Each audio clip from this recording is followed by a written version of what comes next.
Okay, you guys should be seeing some notifications there as well. Okay. Good morning, everybody. Welcome to our online OLLI open house for spring 2022. And to stay connected with us, we present these open houses to get to know all of the OLLI members and potential OLLI members and present to you all of the amazing information that's available. This is a great opportunity for everyone to learn about membership, about the Osher Lifelong Learning Institute. I'm sorry, hold on just a second. Okay, and we're going to ask if everybody can go ahead and mute themselves if you're not presenting at the moment. Okay, you guys should be seeing some notifications there as well. That's our live stream going through. There we go.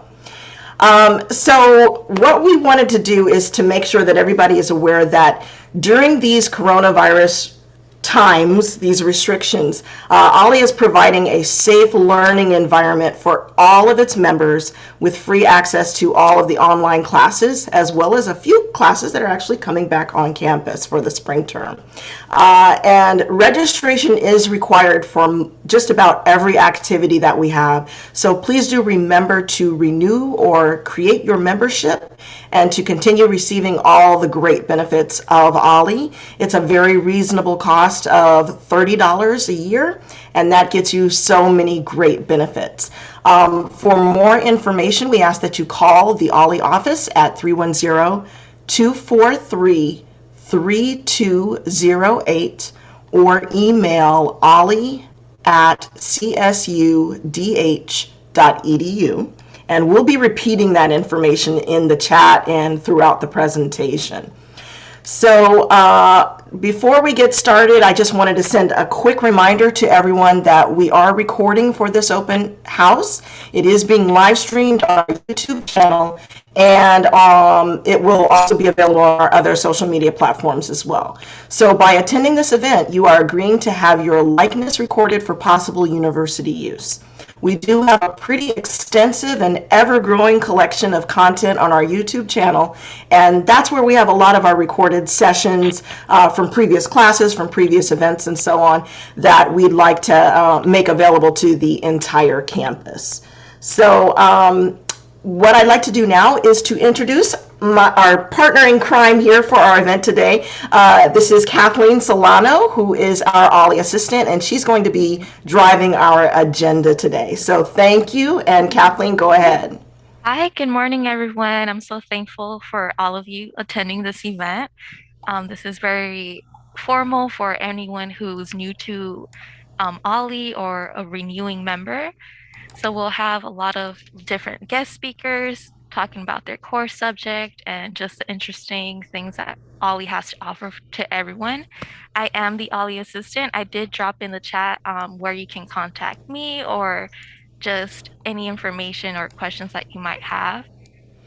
I'm currently a CSUDH student, so I'm very acquainted with the operations here, and I'm glad to be your OLLI assistant. So I'd like to introduce our SUDH Extended Education and OLLI team, beginning with Dean McNutt. Well, thank you, Kathleen, and thank you everyone for being here. It looks like we have 67 on the call or on the Zoom chat, so that's awesome. I forgot seem to misplace my 3-hour speech, so I think I'll have to keep it to 5 or 10 minutes of stuff I'll just make up. And of course, I'm kidding. No, this is one of the fun parts of my job. For those of you that I don't know, and I know a lot of you on the call, I see Frankie, our good friend over in Carson. Hey, Frankie, and others. And Eula, I see Eula is on the call. This is one of the fun parts of my job. You know, it's all good news. It's happy stuff, and we have lots of good things to talk about. So without further ado, first I want to thank, of course, Marianne on the call, Kathleen, Anissa, and of course Linda Wilson, who've kept the glue with OLLI together in some transitions. Just some of you may have already heard this, but Nicole, who is a rock solid OLLI coordinator, graduated with her master's degree and is now working full time, and we're great for her. This is a part-time position here. And then we had a student assistant, Hema, who stepped in and graduated, and we had offered her the position, but good for her with a strong economy. She was also hired full time.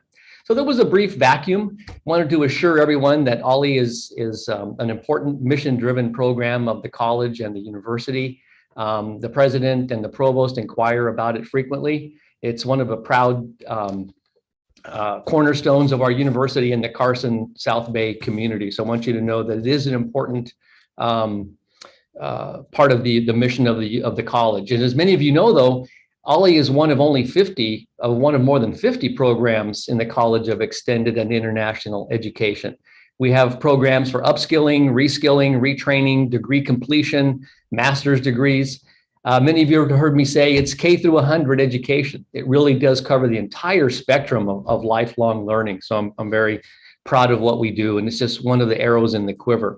I like to refer to our college as the iPhone of higher ed, because as many of you that have a smartphone, everything you have is now in here. It's your phone, it's your camera, it's your calendar, it's your camera, it's your video camera, it's everything.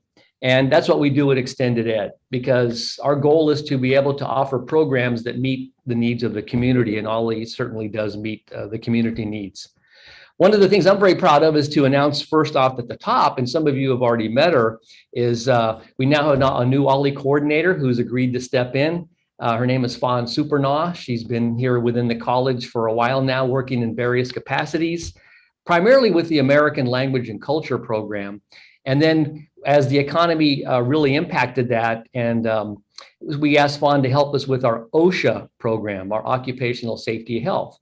And she was a good trooper, and she stepped in and helped us out there. And then when this opportunity came up, Linda and I, Associate Dean Wilson and I talked and said, you know what, let's talk to Fawn about stepping in. I know some of you had met her when we would have our international students participate with OLLI members, and OLLI members would help with the holidays, like for instance, Thanksgiving. So that was a lot of fun. So I'd like to give Fawn just a minute, Fawn, if you would, just to do a quick introduction, and then I'll get back to my talking points. But let's all welcome Fawn. So Fawn, you want to say a few words? Yes, I am really, really excited about this opportunity. I got kind of thrown in the deep end. It's been a very whirlwind learning experience, really, really quick. But I'm excited to start this journey, and I hope that I can help as much as I can. And I look forward to getting to know each of you much, much better. And thank you, Dean. Thank you for this opportunity. Thank you, Fawn. I know you're going to do great. And I know as you get into the role and into the day-to-day operations, working with Kathleen and Anissa and Linda, that it's going to be a lot of fun. Let me shift now to repopulation. For those of you that just a quick updates about campus. Technically, campus classes started yesterday. It's already Wednesday, Monday the 24th. And so we're very happy that classes were starting. The president's original plan was to have 80% courses face-to-face prior to the holidays and 20% in an online modality. Well, as this new variant started to impact society, the decision was made to let's go ahead and hold off, and let's start classes on February 14th face-to-face. So the semester began full-time, and the university is open. And again, for those of you can't really tell, but even though I'm in front of a template, I do come to campus every single day. I'm here. A lot of our folks do. The campus is open. Kathleen is actually here too as well. She's in the office. She's all masked up, and when we're around, we have to wear those. So repopulation efforts were a little bit stunted, but the president's North Star are safety and security of the students, faculty, and staff. So we thought, let's wait to see if this variant kind of moves through. And I'm a very optimistic person. I really thought we were going to be able to start classes face-to-face. But as I think what we're seeing are impacts from holiday gatherings, from Thanksgiving, Christmas, other holiday winter gatherings, and then New Year's. And people were in public spaces, they were with family and friends. I'm hoping that bell curve will move through and we'll get through this, and hopefully in the early spring return to, again, more of a normal pattern. So there's that. 2022 is a year of, and my 60-plus-year-old eyes, I have to take off my glasses because I don't have bifocals here. The 2022 is a year of opportunity. Our goal is still to get 500 members. I know we had lost some over time because of COVID and other issues and other challenges. But as Anissa pointed out, it's still a very good value. We're one of the lowest cost Ollies in the nation at only $30 annually. Most of our courses are free. Some are as low as $5 each. And I know I've said this many times before, but it's still a very pride point for me, for those of you that have heard me say. Several years ago, we were able to lobby for a lower parking pass rate for Ollie members. Right now, it's $9 a day to park on campus. And a lot of our Ollie members would say, you know, that's too much. I don't care if it's a free class. I can't afford parking. So we were able to negotiate a $20 annual pass for Ollie members. So when we come back to campus, please take advantage of that $20 annual parking pass. And again, when we're able to meet in person, but it also gains you entry to other parts of campus. If you want to come to the theater, or you want to go to Loker, the library, it really is an all access parking pass. So I'm still very proud on how we've been able to contain our costs, keeping Ollie prices low.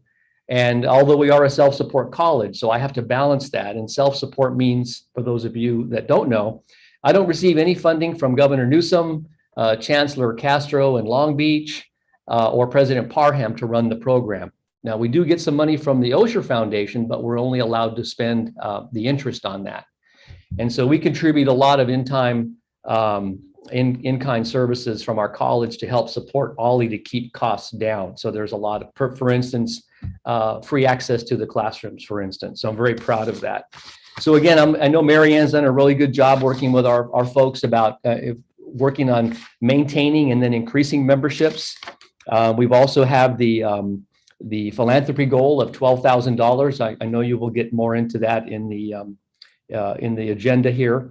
And then we also need an increase in number of volunteers.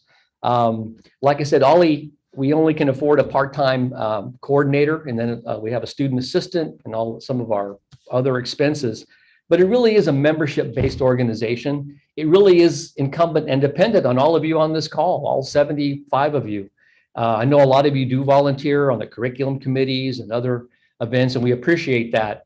But it really, and I hate to use the cliche, but it's true, you know, it takes a village. It takes all of you to sustain Ollie. We can only do so much. I can prime the pump, but once we get that pump running, it's incumbent upon, and we're dependent upon you to keep Ollie going. So please look for volunteer opportunities for those of you that may not currently be doing that. And then nearing the end of my talking points here, in the last few months, we developed an advisory council, and there are 3 members. We have John Powers, Frankie Stewart, and I apologize, I hope I don't mess up this name, but it's Boubacar Touré, and then Nicole Picada.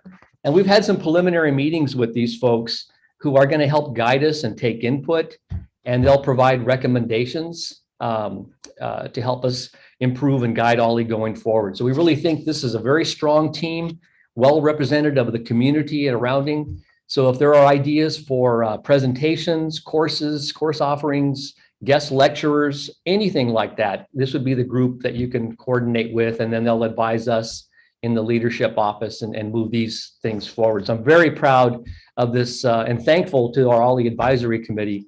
And so they are really have stepped up and are committed to the success of Ollie. And then I guess that's it for me. I want to thank everybody. I guess my talking points, Kathleen or Fawn, I'm supposed to turn it over to John Power. So thank you all for being here. Again, it's really good to see all the folks on the call. This is one of the more fun aspects of my job on some very challenging times, but I just love this. This is what makes me very proud to be a part of this. And it really is a beacon, because it not only is Ollie, but the students we serve. You know, a lot of first generation college students. I myself am a first gen college graduate. So I love the mission that we do, not just with Ollie, but at Dominguez Hills proper. So I'll quit blathering on here and then turn it over to whoever's next. So thank you, Kathleen or Fawn. Well, allow me to thank you, Dean McNutt. I'm John Powers, a spokesperson who serves on the advisory committee. And briefly, I have been a teacher at the Cal State Dominguez Hills Ollie program on several occasions. I've also taught at the Ollie program at UCLA and UC Riverside.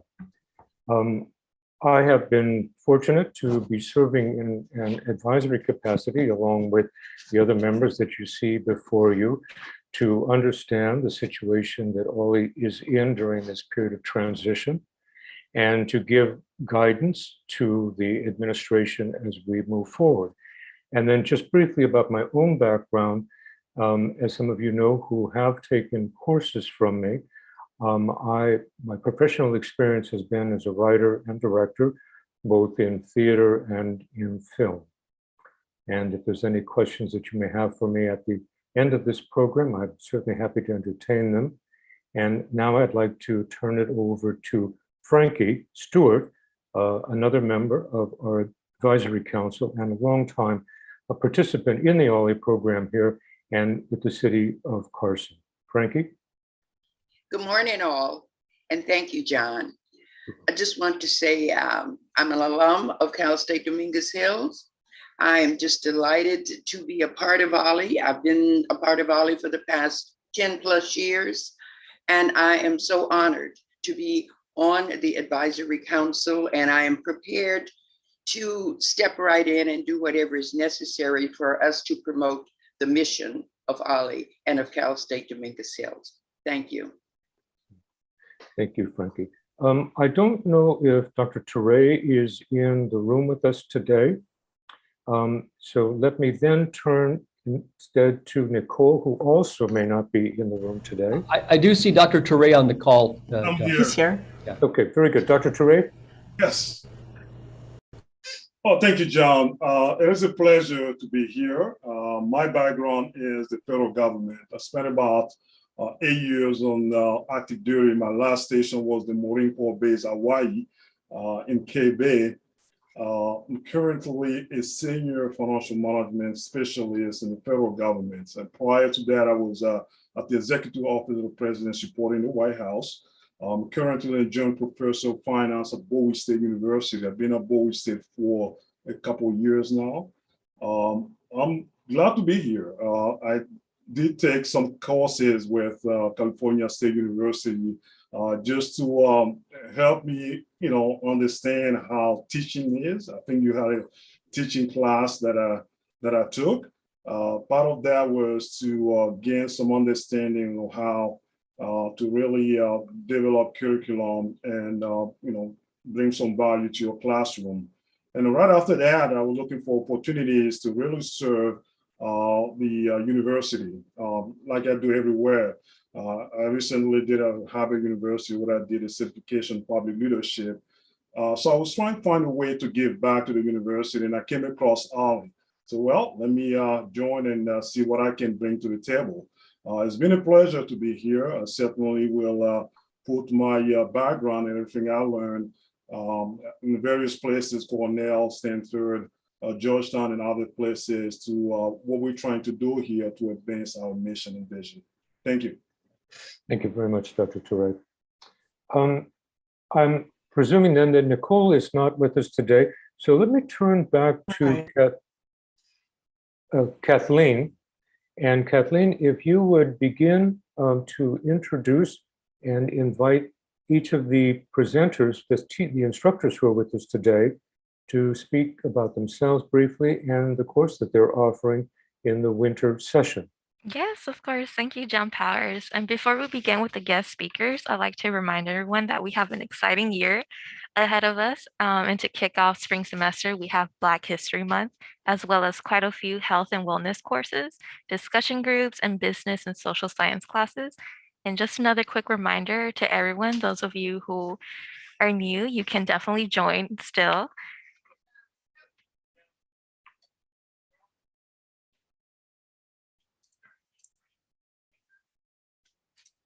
Okay, and so we request that you become a member from our program.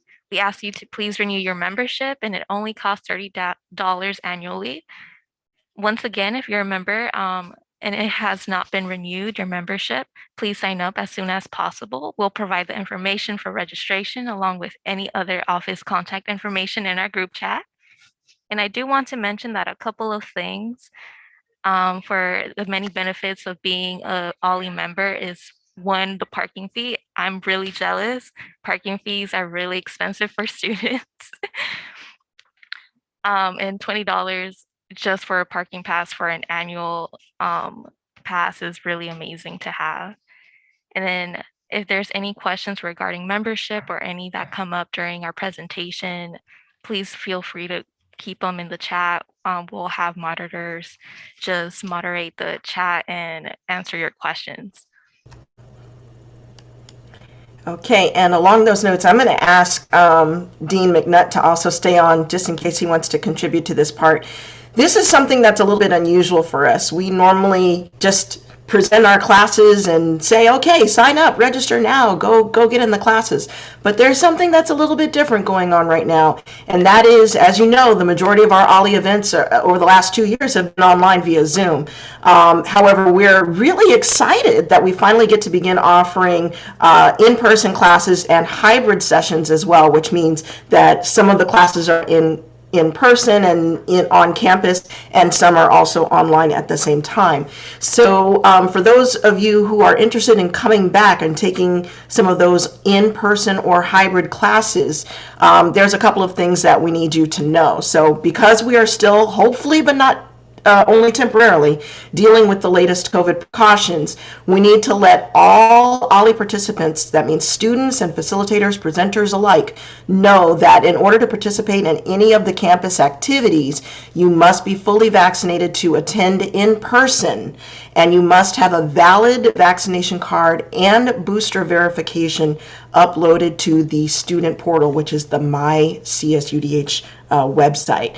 And by the way, believe it or not, this actually also applies to those students who are only attending virtually, who are only coming in through Zoom. We're still required to have you submit information that just says either, yes, I have a vaccination, or I'm not coming to the campus, I only want to attend online. That has to be documented officially for the entire university. So if you have any questions or need any assistance, we have that information available for you on the OLLI homepage, which is the csudh.edu/OLLI website. And we've got video instructions, we've got pointers to other campus resources, other information resources you might need about, say, COVID testing, which, by the way, you're an on-campus, or excuse me, an OLLI student, you still qualify as a student university to get free COVID testing if you need.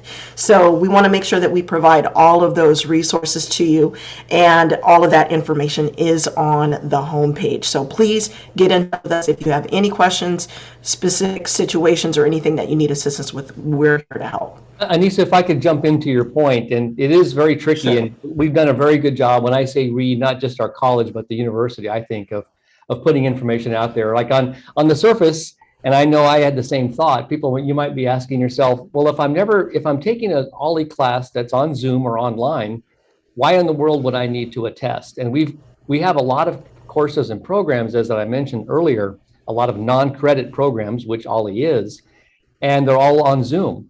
And there's an option number 4, which is an attestation that says, I hereby say I will not be coming to campus for any reason. I'm only doing it by Zoom. That's an option that you can choose, but you have to do it.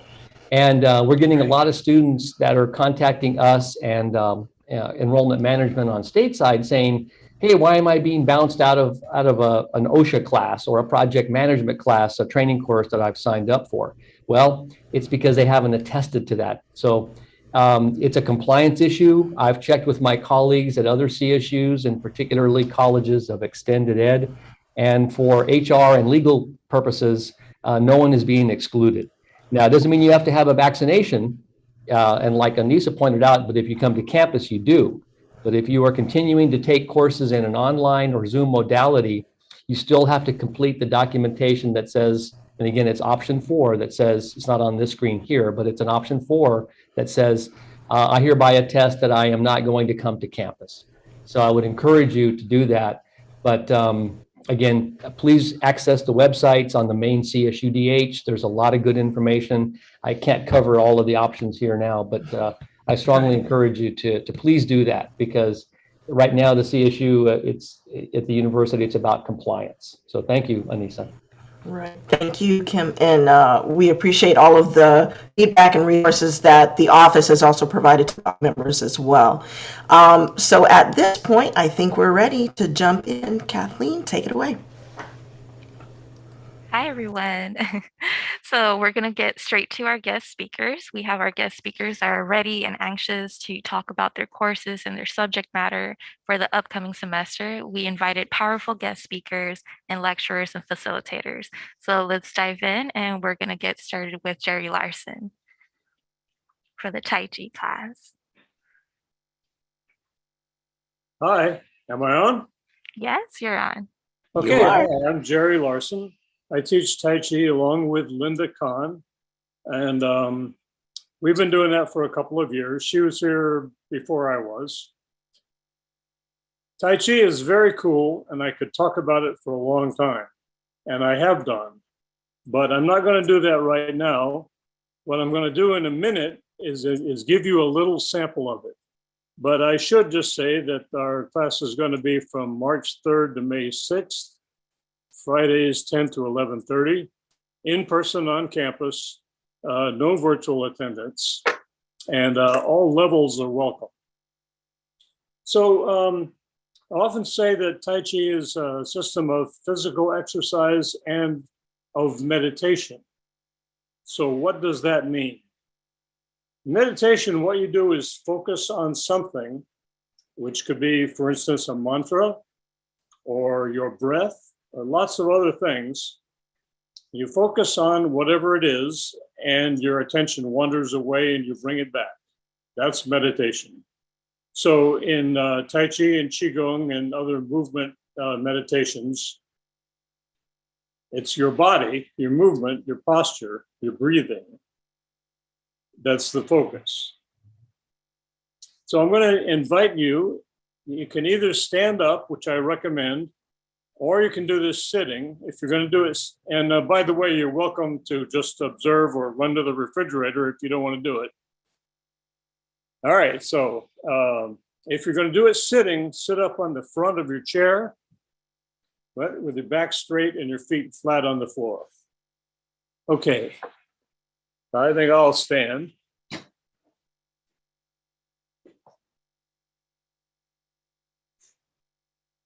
Tiny image of myself I've got to work from here. Where'd I go? Okay. You're here. Go ahead. Okay, just have your feet about hip width. Sink your weight a little bit into your hips and knees, just an inch or so. Let your upper body kind of float up. If you put your finger on your upper lip and push back, that's where your head should be. So your chin is in and your head is floating up. Okay, now I'm going to start this with my left hand. If you want to do it with your right, then you'll be, it'll look like we're doing the same thing. There's 27 joints and 27 bones in your hand, and some more in your forearm, and lots more connected to that going all the way down to the ground. But so imagine these 27 bones here, 27 joints, and as your arm circles, imagine every joint is moving. So it's not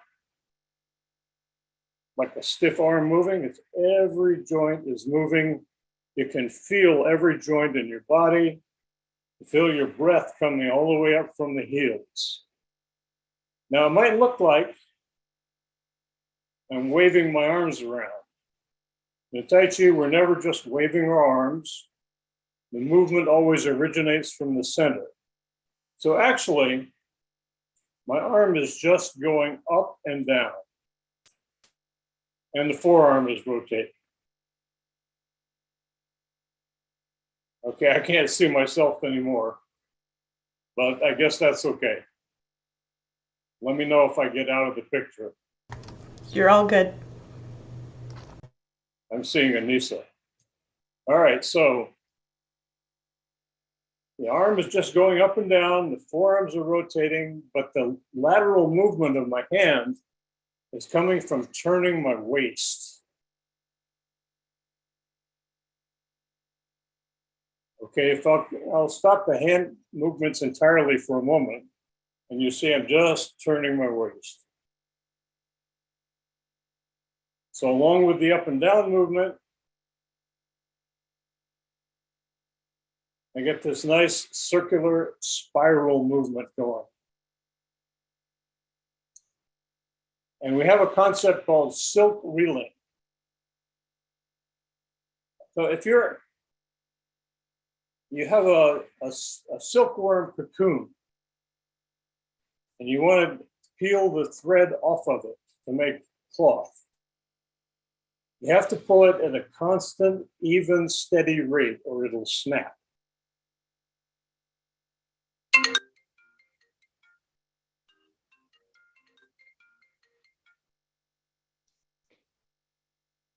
Am I still on? You are. Okay. And all kinds of funny things happening here. I'll take your word for it. Okay, so now let that go for a minute and do the other arm. Let's do the same thing on the other side. So the movement's coming from your center. The torso is turning.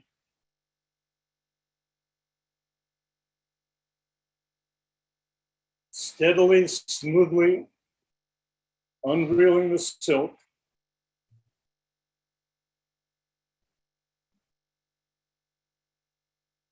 And now see if you can do both at the same time. Watch the hand that's rising. So watch this one as it comes up. Now watch this one. This movement is called cloud hands. And this by itself is a very powerful practice. So Tai Chi and Qigong, they're good for balance, coordination, relaxation, mental focus, lots of things. All right, let's just let that go. Thank you. And we'll move on to the next speaker, which I hope is going to be Janice Champion, talking about urban hiking.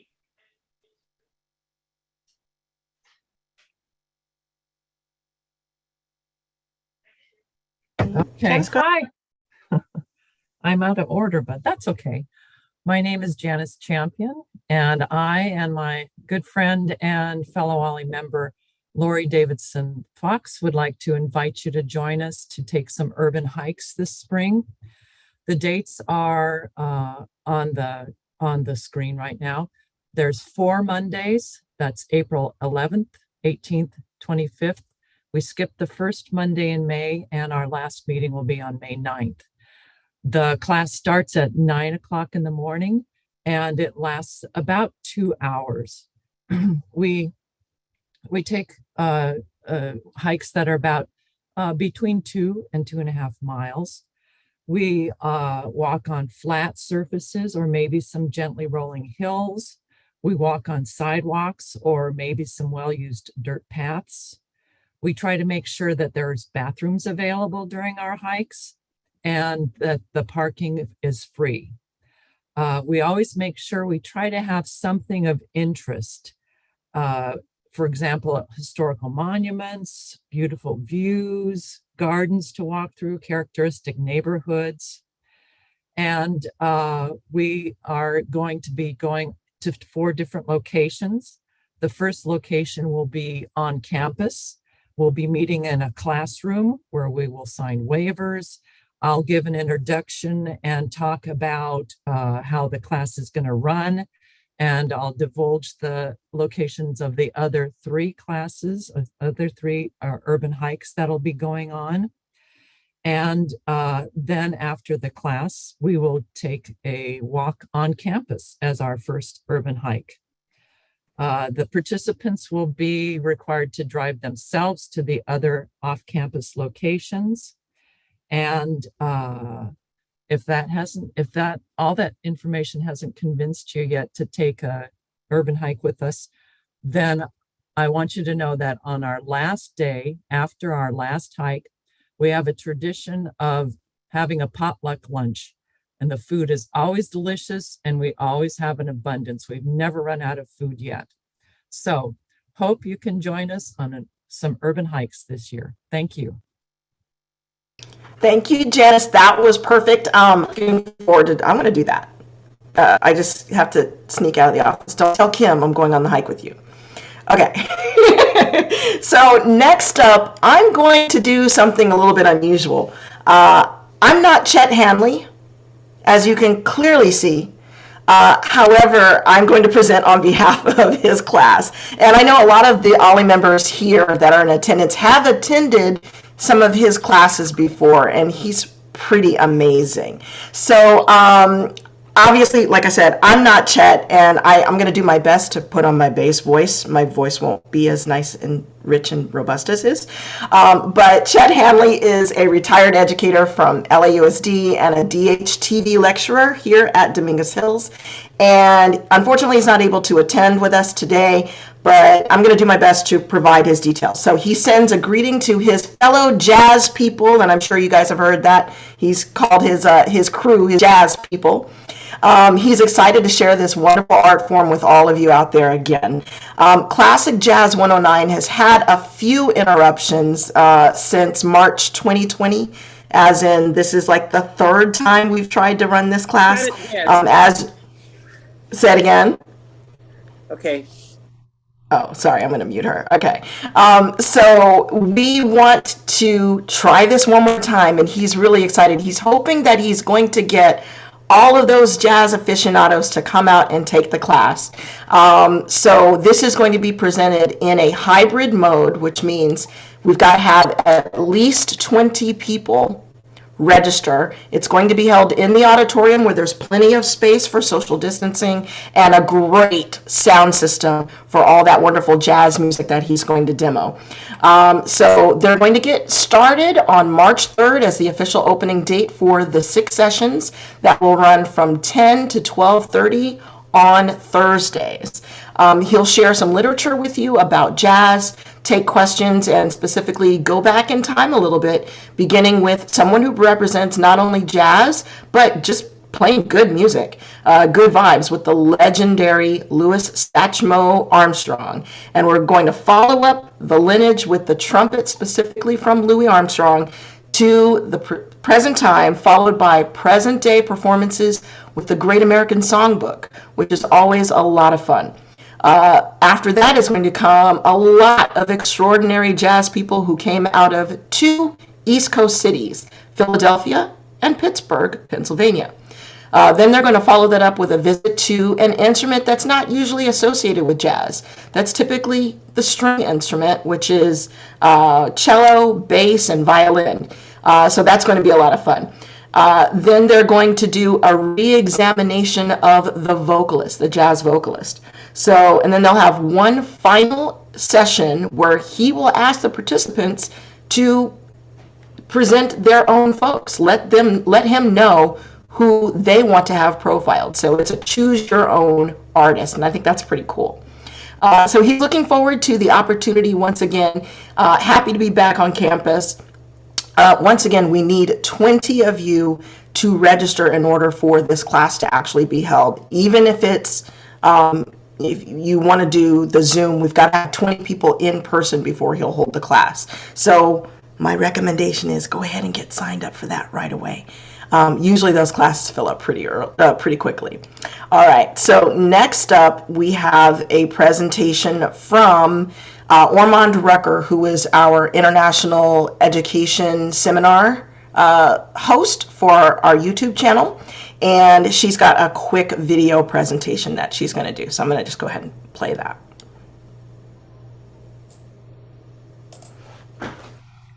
Greetings from the Office of International Education, and welcome to the Spring 2022 semester.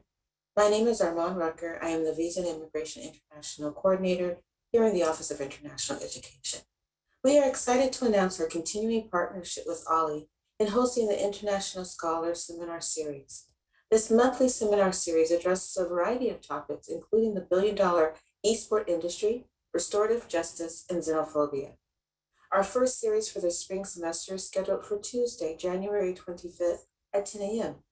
We are pleased to have Mr. Ruben Caputo, General Manager of CSUDH's eSport Association, speak with us about this billion-dollar industry and our program at CSUDH that serves upwards of over 600 active students and or alumni. Our second seminar will be held on February 15th at 10 a.m. Dr. Brian Jarrett, Director of CSUDH's Negotiation, Conflict Resolution, and Peacebuilding Program, will discuss an Indigenous community-based approach to restorative justice in Alaska. More information will be provided regarding our other presentations scheduled on March 15th, April 19th, and May 10th. Please accept this invitation to join us for a semester of riveting topics and discussions. Hope to see you there. Okay, and just a quick correction, they're actually moving the May 10th to a May 17th. So the registration information is on the screen, and we will go ahead and move forward. If I can call up Dave Babcock, if you can go ahead and unmute, and we'll turn this over to you. Okay, thanks, Anissa. Thank you. Good morning, everybody. I'm excited to be here and have this opportunity. But first, I have to thank Janice Champion, who saw me give a course recently for the Los Angeles County Library and suggested I meet with this group. So I was excited that she reached out to me, and then I coordinated with Linda Kahn to be able to present to the OLLI members, which is exciting for me. I'm a senior investigator at the Los Angeles County District Attorney's Office. I have a pretty diverse background. I've lived a lot of places, and so I feel like I can relate to a group like OLLI. I grew up in the Midwest. I'm a graduate of the Illinois Institute of Technology. I'm a Marine Corps veteran. I was briefly an engineer for Castrol, the motor oil company, until I moved out to California when I became a police officer in the city of Glendale. And then I moved to the district attorney's office where I'm a senior investigator. I've been here for almost 16 years, but most importantly is I'm a founding member of our cyber investigation response team, which I've been a member of for about 10 years. And in that capacity, my team safeguards technology assets and resources for Los Angeles County government entities, but also in 2016, we expanded to a community cyber investigation response team where we help Los Angeles County residents and small to medium-sized businesses with the same type of cyber events and cyber crimes that were occurring to Los Angeles County government assets. And in this role, I've been able to reach out to numerous groups and law enforcement, civilian alike, and provide basic internet investigation training and cybersecurity training. And which I love to do, by the way, because what we learned is it's a lot better to prevent people from becoming victims than it is to work investigations and have to help people sort out their lives and put the pieces back together again after they've been victimized. I'm a huge fan of what I've learned about OLLI from Janice Champion and Linda Kahn. I think lifelong learning is critical for all of us, for anything, but particularly with technology, right? Because this is the world that we live in. Some of us don't necessarily prefer technology, even though I've been in this field for a number of years now. It's not my favorite thing. I almost feel sorry for my kids, how much they have to engage with technology versus the real world. But we have to evolve with technology, and we have to stay ahead of these trends. Otherwise, we can be vulnerable. Frankly, particularly those of us who are a little bit older, because maybe we're not as cynical as some of these youngsters. We're not as well versed at technology as some of these youngsters. So maybe this is a little bit intimidating to some of us. It can be a little overwhelming. So the course that I'm going to present, and it's going to be virtual, which, frankly, I would prefer to be in person with you guys because I like a dialogue where we can each learn from each other. It's a little easier to do in person, but for now it'll be Zoom, and I'll try to do the best that I can to tailor my course to questions and concerns that I have from the group. But it's going to be the Cyber Warrior Academy. I love building out cyber warriors as often as I can. We're going to talk about internet security for OLLI members. And I plan to give you actionable tools that the minute you leave the class, you could start utilizing to help safeguard yourself, either personally or professionally. And I know that OLLI members represent all walks of life, which is exciting. That's why it's nice to put groups like this together because we can learn so much from each other. And after I speak, you guys may find that, you know what, maybe my work could use a visit, you know, from Dave Babcock. Maybe people in my office could stand to learn a little bit more about cybersecurity. You know, the data set that I work with in Los Angeles County is enormous. So that makes me kind of unique in having seen so many different types of things. And so a lot of the things we see are sort of what we call 0-day exploits, meaning it's the first time they've ever been seen. So anyway, I love engaging with diverse groups like this. I hope, frankly, that most of you are sort of beginners in this field. I don't want this to be intimidating for anybody. I don't want it to be off-putting. I want people to feel comfortable coming and learning. And I'm going to encourage each of you to have a device available to you when we do this Zoom meeting. I'd like you to be able to walk through some of the tools and techniques that I share with you real time while we're going through my presentation. And I'm going to allow ample time for question and answer because I want you to walk away confident with these tools and the things that you learn during the course. And then we'll have a relationship and you'll be able to use me as a resource in the future if you ever have questions that extend beyond the time we have together during the Zoom meeting. So that's it for now, Anissa. Thank you, Dave. That's very important. I know there's a lot of scams going on. I get so many spam calls very often. So our next presenter, we have Judy Francis, and this is for Living Abroad Perspectives on Race and Culture. And she has prepared a YouTube video for us.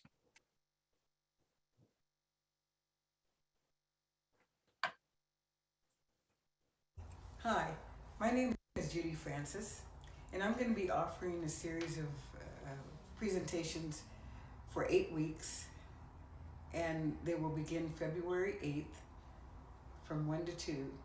That's a Tuesday, and every other Tuesday thereafter. Unfortunately, I won't be able to attend the open house, so they asked me to do a brief video introducing myself and telling you a little bit about the focus of my course. It's entitled Living Abroad, Perspectives on Race and Culture. Ever since I was a child, I was interested in foreign languages and foreign cultures. I later majored in French and minored in Spanish as an undergraduate. Fortunately, I became fluent in both languages. I taught French and Spanish and English as a second language on the high school level at Dorsey High School and at Van Nuys High School in the Valley. Later on, I left teaching. I did a JD and an MBA degree, and I became an attorney. I practiced law for 3 years, but that was not my favorite. So I ended up joining the U.S. Department of State as a Foreign Service Officer. And that career lasted for the next 24 years. 22 of those years were living abroad. And of course, there was a lot of other travel abroad, despite the places I lived, in addition to, I should say, the places I lived. I served for a minimum of 2 years in each of 8 countries. Sorry, I got a message that we're not able to hear the audio. I just want to double check. Okay. It's very low. It's pretty low? Okay. It's very low. I can hear fine. Mexico. I had to turn my volume all the way up. It's just a really low video. Ghana, the Democratic Republic of the Congo, which at the time I served was called Zaire, and the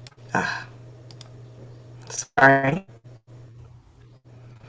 That career lasted for the next 24 years.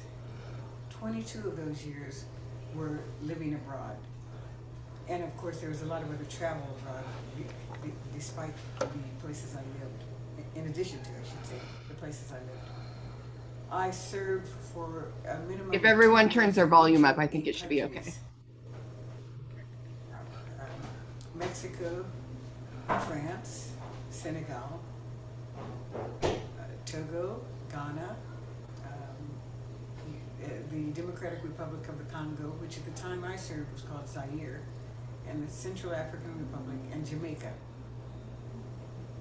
Most of those were French-speaking countries. Ghana was the only English. Listen, we can hear your interference in this. I don't have anything. And of course, Mexico is Spanish-speaking. So Yeah, it sounds like somebody's really not muted. Can you mute Helene, please? And how it relates to my life. The presentations that I'm going to give are not just lectures. They're going to be interactive. I want your opinions, your feedback, your ideas about the various things that I describe. And I hope that it can bring us to some discussion about how it impacts today's life and the issues that we're facing today.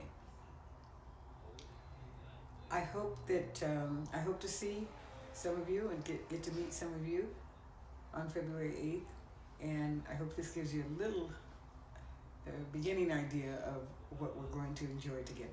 Thank you. All righty.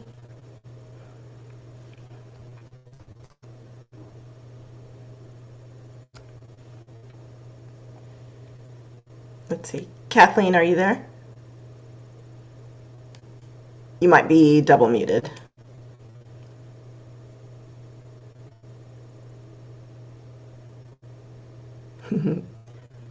While she's getting set up, I'm going to call on Brian to go ahead and join us. How's everybody doing? Brian, today? are you there? There you go. So looking over the different courses, mine seems kind of out of place, but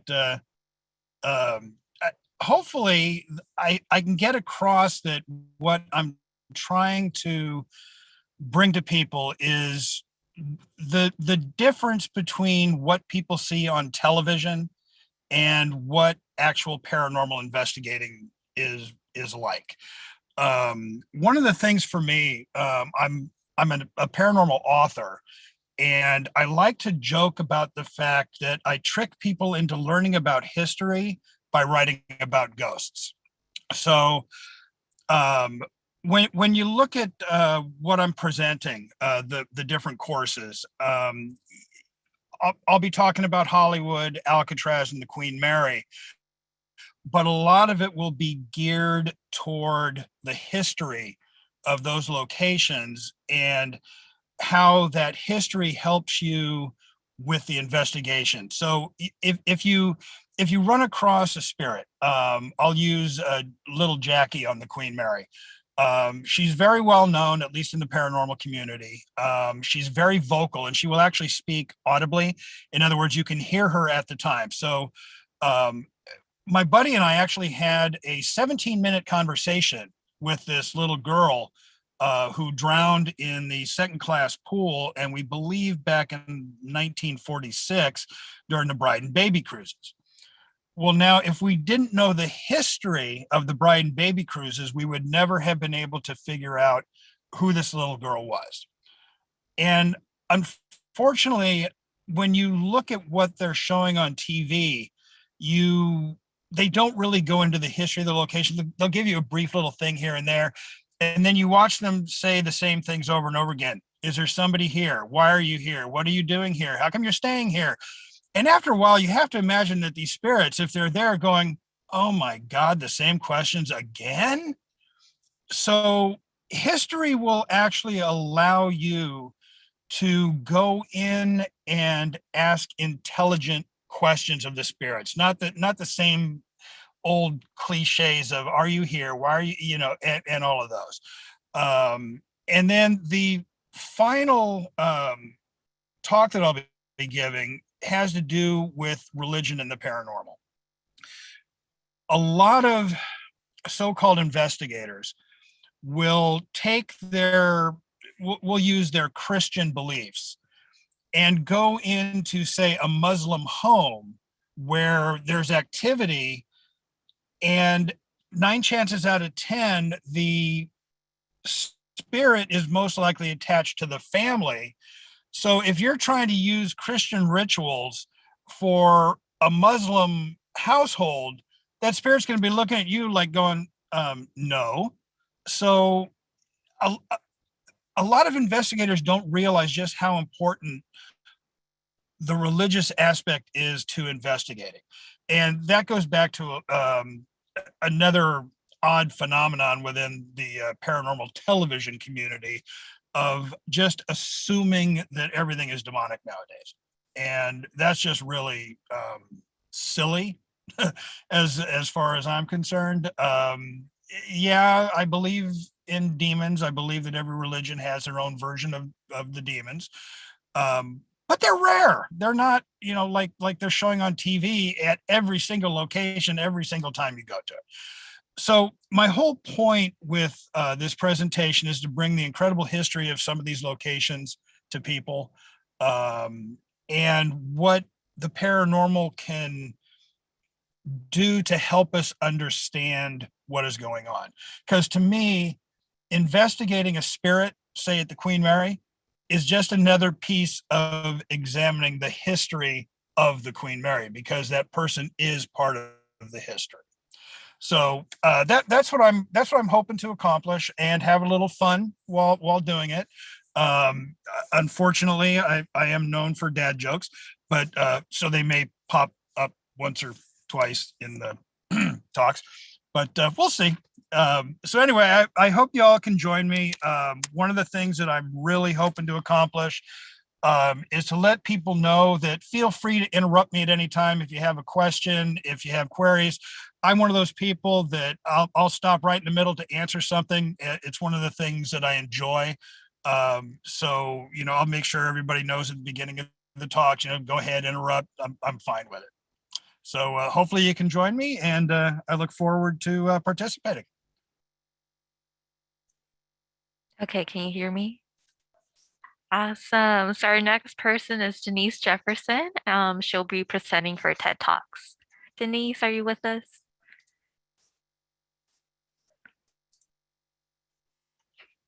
I am. I'm trying to do 2 devices at the same time. Can you hear me okay? Yes, we can hear you.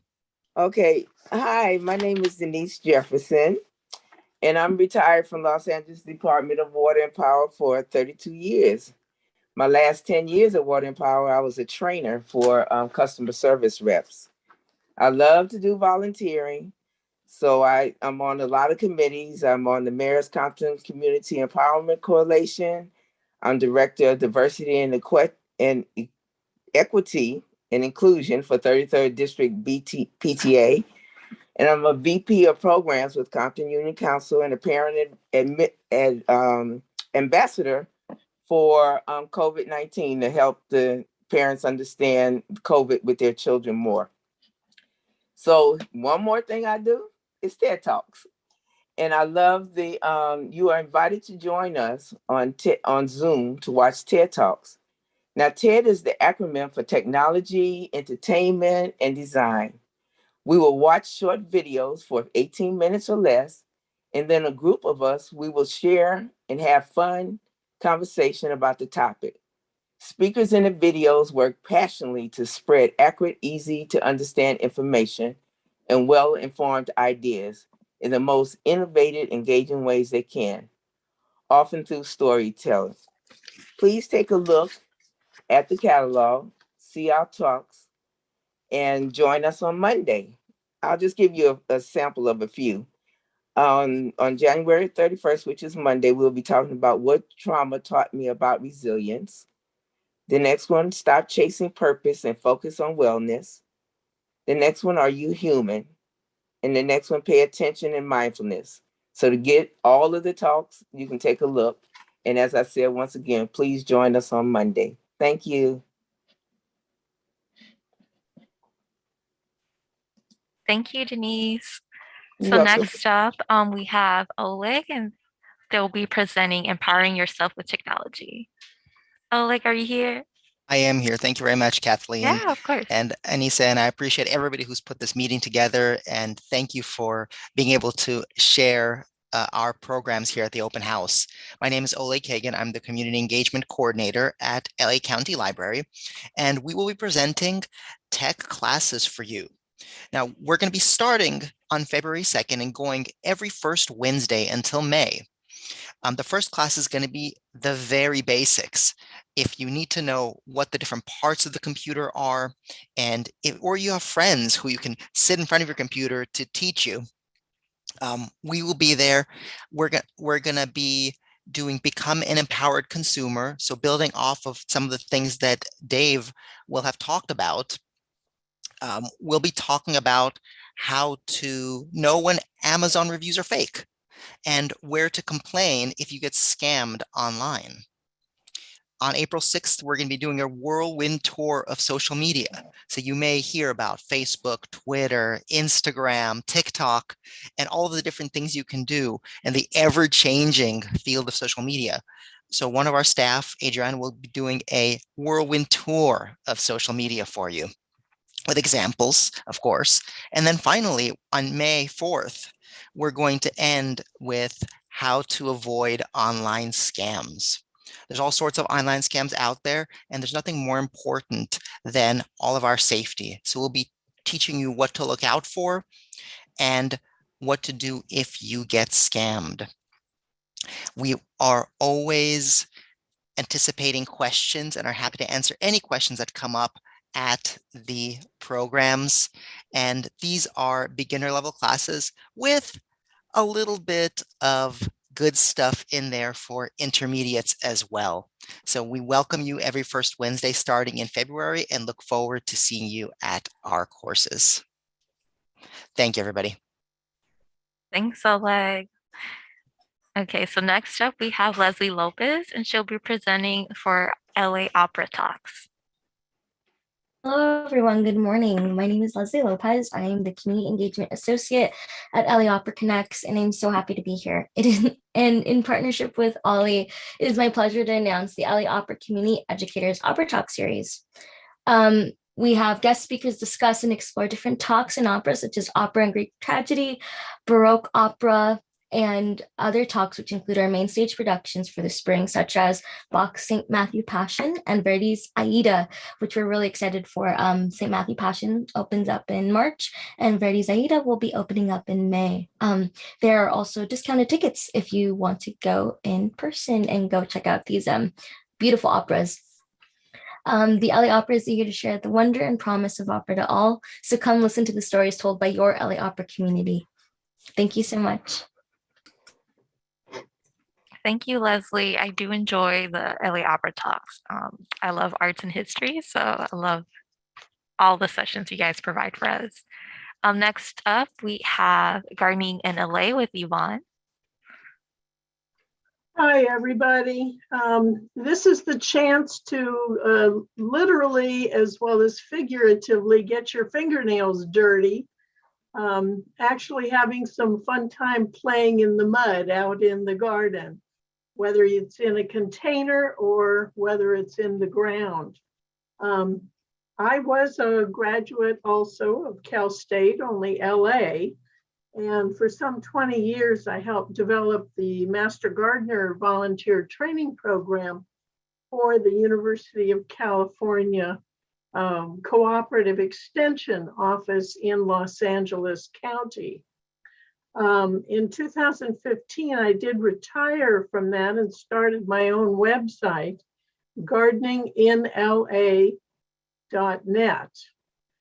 So I invite you to go on to the website, whether or not you're able to join us for the classes, but certainly February 11th will be container gardening, and we'll be talking about perhaps why you should garden in containers or why it's not such a good idea, and how to make a success of it all, including some great and sometimes hilarious containers that are possible for you to be able to grow the goodies you want to, whether they're flowers or vegetables for eating. The real big advantage of containers, of course, is that you can do just a couple containers in whatever kind of front doorstep or tiny porch or balcony that you have. So we'll get into all those kinds of considerations. On February 25th, I'll be talking about vegetable and herb growing techniques, what the great things are that you can manage, and how to go about making them so that they really are ending up on your plates so that you can tell your dinner mates, we grew this and we grew this and we grew this. And naturally, that means that everybody will be a little more attuned to just where all of our vegetables and herbs come from and how we can enjoy them, mostly either raw or cooked in a variety of ways. So it's a great way to be able to introduce people to absolutely fresh vegetables, and sometimes be quite a surprise.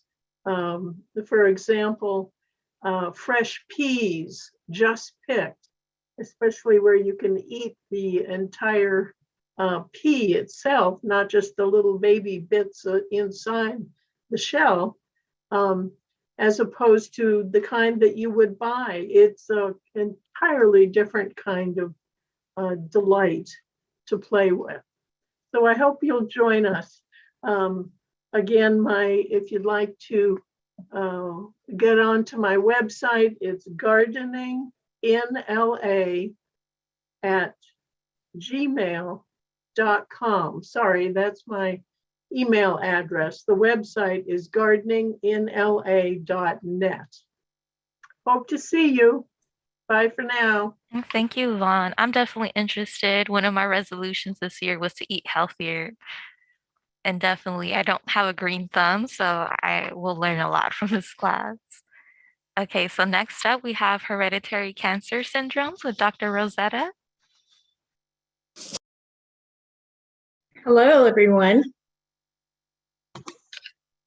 I am a retired partner emeritus physician at Kaiser Permanente Medical Group.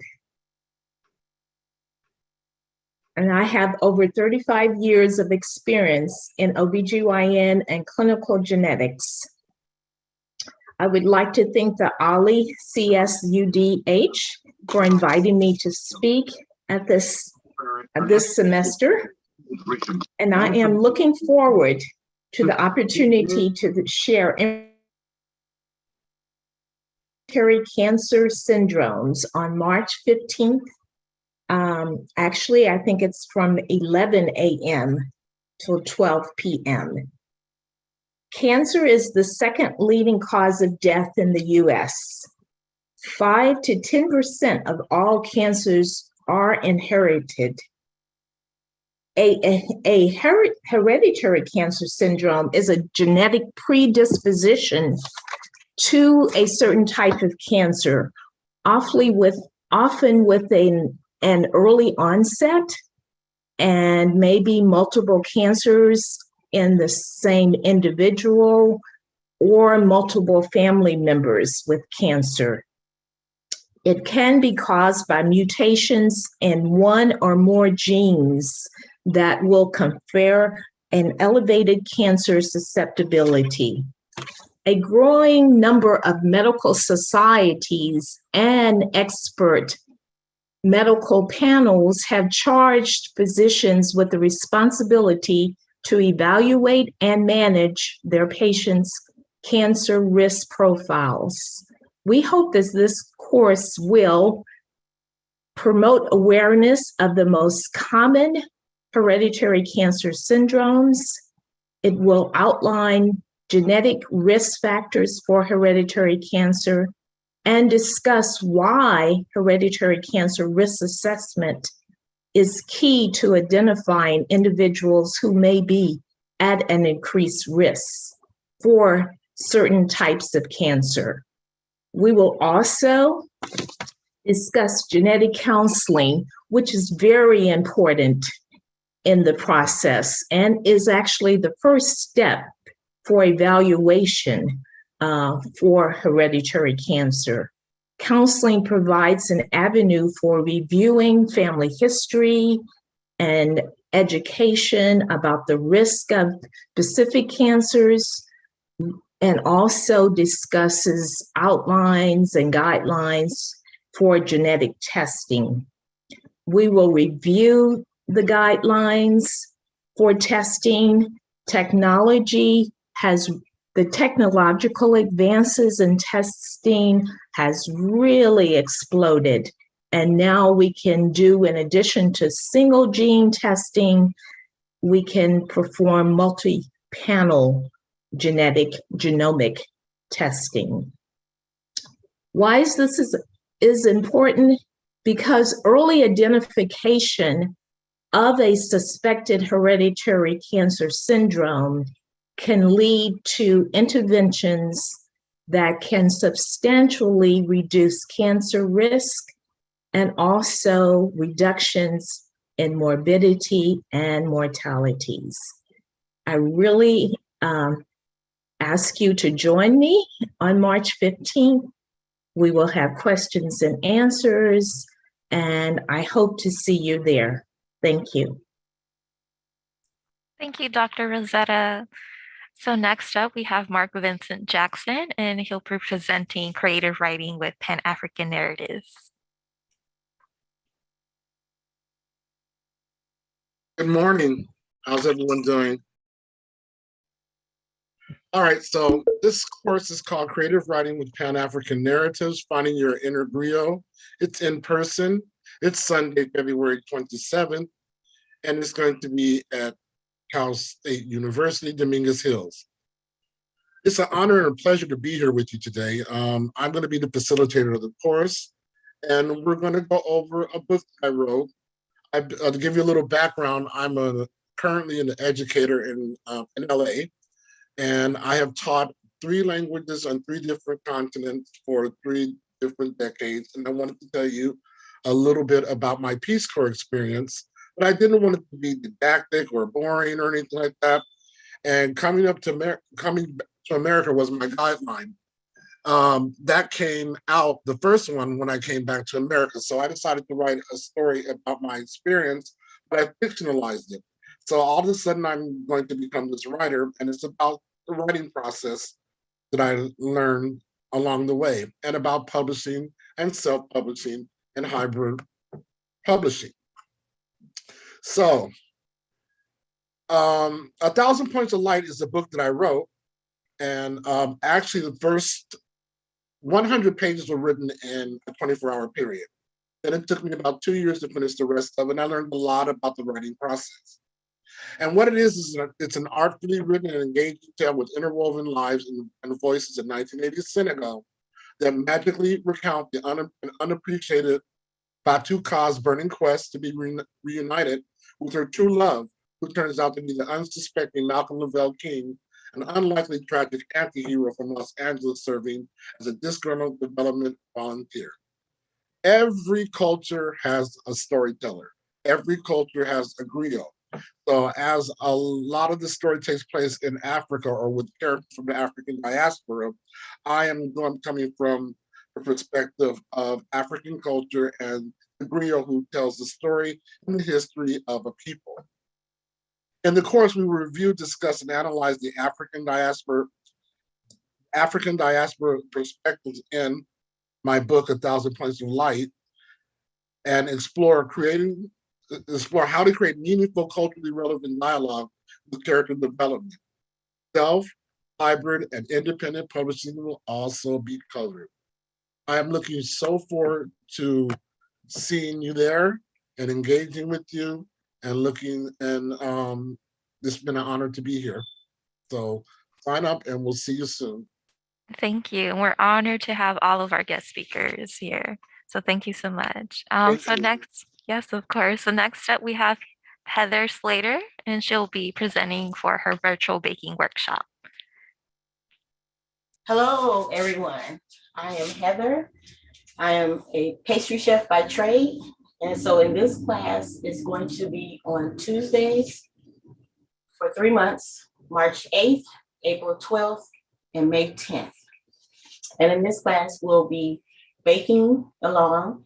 I'll try to get the recipes out at least 2 weeks in advance. So for those of you that want to bake along with me, you can. And we're gonna have fun, we're gonna talk, we're gonna share. You guys are gonna learn some tips. And I hope you guys enjoy the class, and I hope you guys sign up.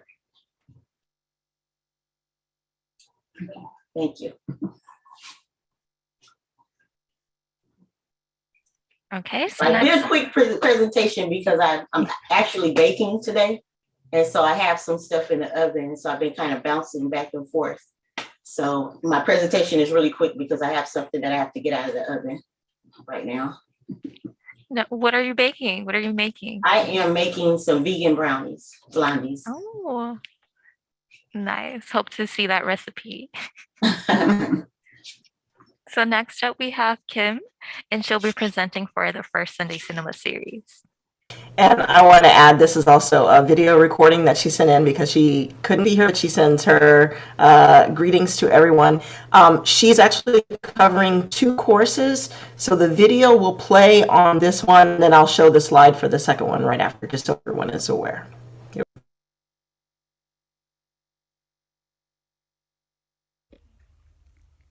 Hello, my name is Kim Pavajo, and I'm one of the co-chairs of the curriculum committee for OLLI. I'm a retired educator, and I'll be facilitating 2 courses during the spring semester. The first course I'll be working with is the First Sunday Cinema movie series. It's a continuation of the movie series that's been offered in prior semesters. We're moving the series to Sundays, the first Sunday of the month at 1 o'clock. And it will be in person March, April, and May. In February, it's February 6th, the campus is closed due to COVID. So we've created a format where you will watch the movie on your own at home and come online on Zoom on February 6th for a lively discussion of the movie, which is Lilies of the Field, starring Sidney Poitier. We'll have a good discussion, a trivia quiz, and lots of prizes for the trivia quiz. So I'd like to see as many of you as you can to join us. We're trying out the new format, Sunday afternoons at 1 o'clock after church time. And we're trying both the Zoom with the discussion and the in-person. And we had to change our setup due to some issues with Zoom and streaming movies. So we've found alternatives. So I'd like you to join us. We have a nice variety of movies. The second course that I'm facilitating is the OLLI Paint and Sip. We'll be meeting once a month on Sundays at 1 o'clock. The first 3 sessions, February, March, and April, are online on Zoom. Each participant will purchase their own paint by the numbers kit, and you can sit and paint and relax, eat, drink in the comfort of your own home as we talk about different painting techniques as well as casual conversation, and paint away in the afternoon and use our artistic creativity. You don't have to be an expert because it's painting by numbers. The final session in May will be in person at the Extended Ed building. We will be producing a painting from scratch on a blank canvas with the assistance of video instruction. You'll provide your own canvas and brushes and snacks, and we'll provide the paint and the easels and the video. And we'll finally get to meet each other in person and try out our artistic skills of painting from scratch. So please join us for these two classes, the first Sunday cinema movie series, and the paint and sip on Sunday afternoons. So thank you for listening, and I hope to see you at these classes. And thanks for being a part of OLLI. Okay, and so we're showing the information for the first Sunday cinema series, which is really fun. Those are on Sundays afternoons, and sorry, I'm not going to play the video on this one. It's the same content, but this is the information for the OLLI Paint and Sip, and I know there are some members that are already looking for in-person art classes, so this is one of our go-to classes. So we would love to have you come out and take a look. Sign up for the in-person on May 15th and the online in Zoom. And we may be putting together some other course content along the way. What you're seeing here is just kind of the tip of the iceberg. We are always constantly adding and revising and adding to our collection of class content as the term goes along. So we'll explain a little bit more about that as well. So hopefully everybody is able to see this information. And Kathleen, I'll turn it back over to you and we'll move to the next one. Thank you. So next up, we have our lovely Frankie Stewart, and she'll be discussing aging gracefully, and gratefully. Frankie, are you on? I am here. Did you unmute me? Yes. We did. Hi. It's so wonderful to be here. And I'd like to say that this aging gracefully and gratefully is quite an interesting class, in my opinion. And those people that have participated seem to feel the same way. Now, aging is something that we kind of don't like to think about because aging is inevitable, but we got to think about it. And the class is engaging, it's thought-provoking, and it's a lot of fun.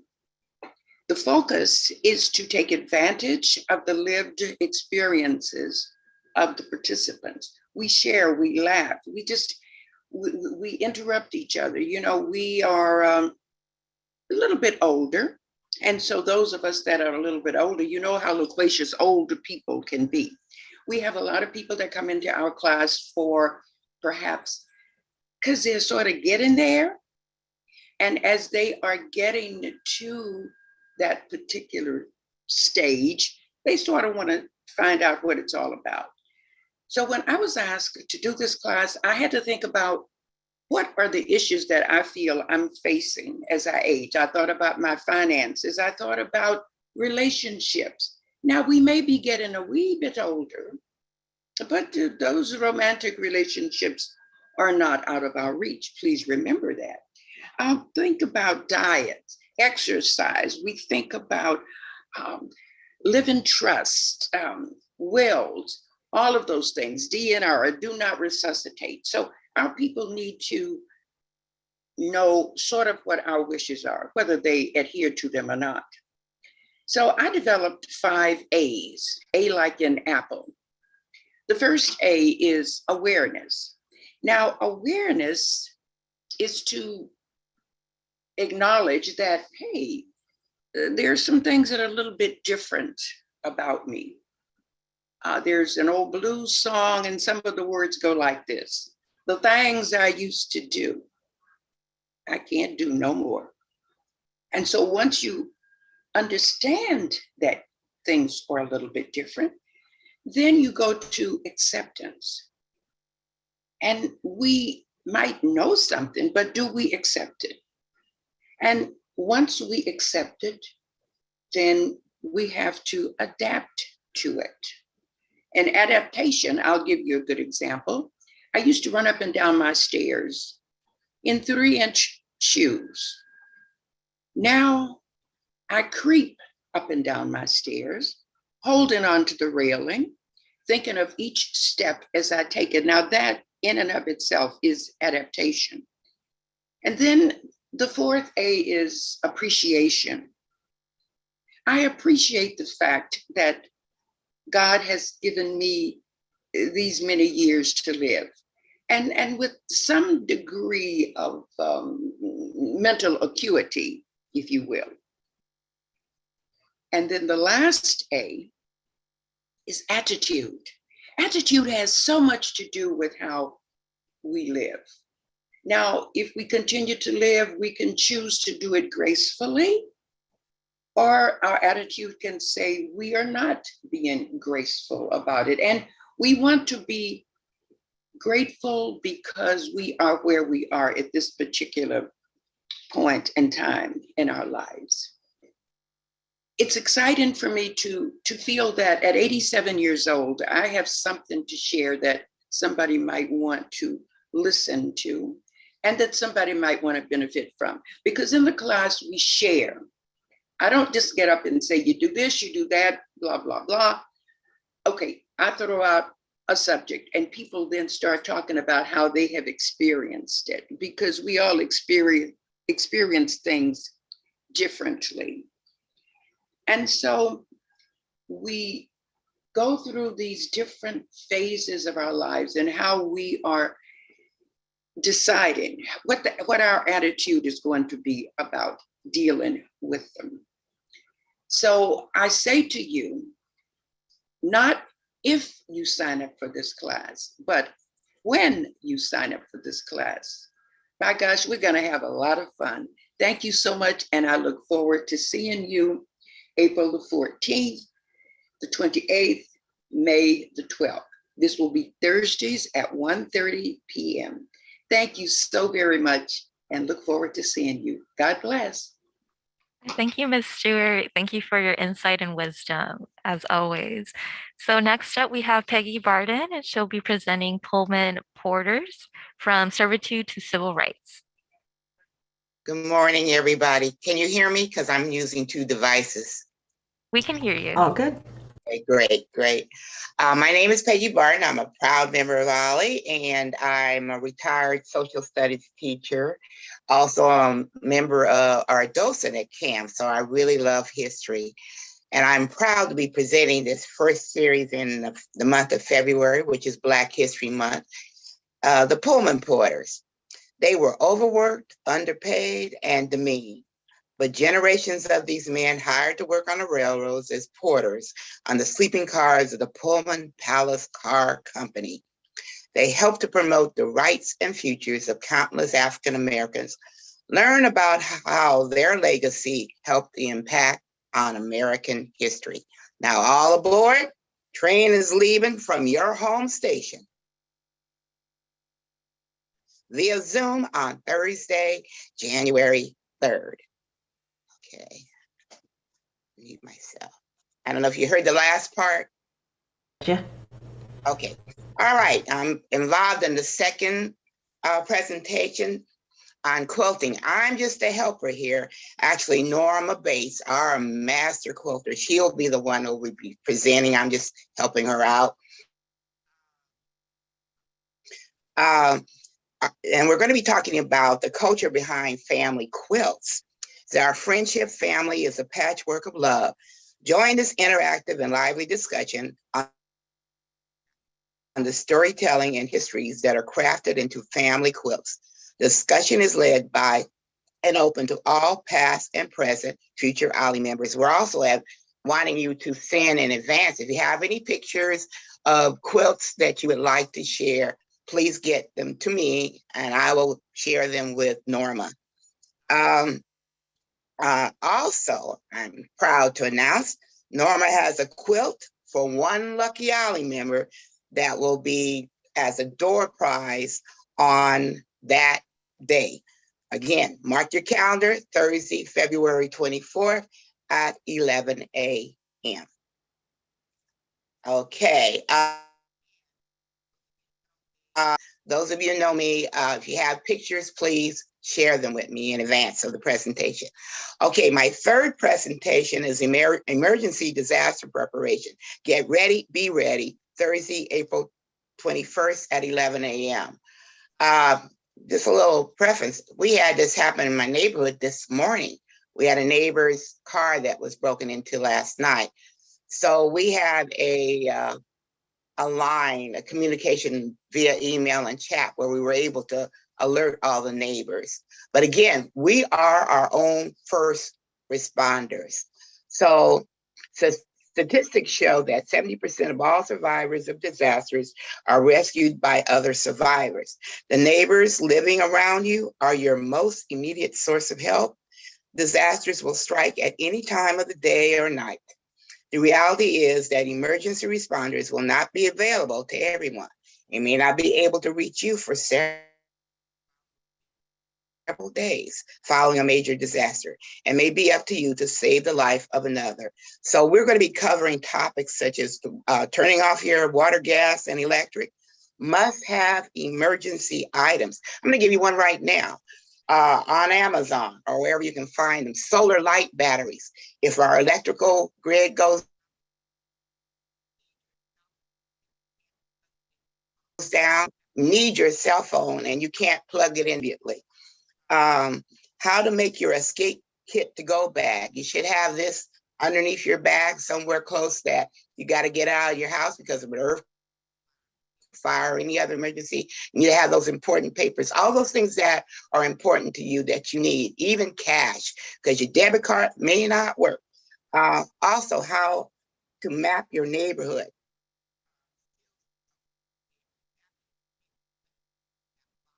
Skills to help you and your neighbor know who may need help or who may not need help. And again, how we are our own first responders. I have two of my neighbors who are on this committee with me, will be helping me with this presentation. And again, it's Thursday, April 21st at 11. To see you then. So a reminder real quick, this Thursday coming up, February 3rd, is the Pullman Porters from Servitude to Civil Rights. On Thursday, February 24th, is the culture behind family quilts. And last but not least, on Thursday, April 21st, emergency disaster preparation. Get ready, be ready. Thank you, everybody. Thank you, Miss Peggy. I know the audio was kind of in and off, but it's such an important class to have, especially for disaster relief and preparation. So thank you so much. And I know you have these other beautiful presentations as well. So sign up for those classes. Next up, we have Delina, and she'll be presenting for French Advanced Beginners and French Intermediate. Good afternoon, no, good morning. They say that you can't teach an old dog new tricks. Well, we all know that that's not true because we're still learning.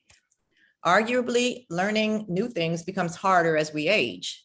In fact, according to the experts, they say that it's easier for adults to learn a new language than children because adults come equipped with a lot more vocabulary. Go figure. Learning a new language helps alter the brain, making it more functional and efficient and younger. That's why I've decided to brush up on my Spanish, revisit Wolof, a West African language, and try learning Portuguese and Italian over the past 2 years. It works. I'm Delina Jope Means. I have a bachelor's and master's degree in French. I've lived in France and Senegal for a number of years. Before retiring, I taught French in Maryland and both French and Spanish in Los Angeles. This will be my third semester teaching French voluntarily for Ollie. I'll be teaching 2 different levels of French. One is for those who are still at the beginning stages, but are not starting at 0. And the other is at the intermediate level. About 70% of my class is driven by an online language app called Duolingo for Schools. I chose Duolingo mostly because it's less intimidating compared to other language learning methods, and it gets the job done. Their unique interactive approach using games, incentives, and bite-sized lessons makes language learning more fun. You can learn and practice at your own pace and learn from your own mistakes. We meet once a week for an hour, and then students are given follow-up assignments. The rest of the class is review, Q&As, checking for understanding, student presentations, and culture. So if any of the current or former students would like to briefly share in the chat, feel free, and I hope to see you soon or bientôt. Au revoir.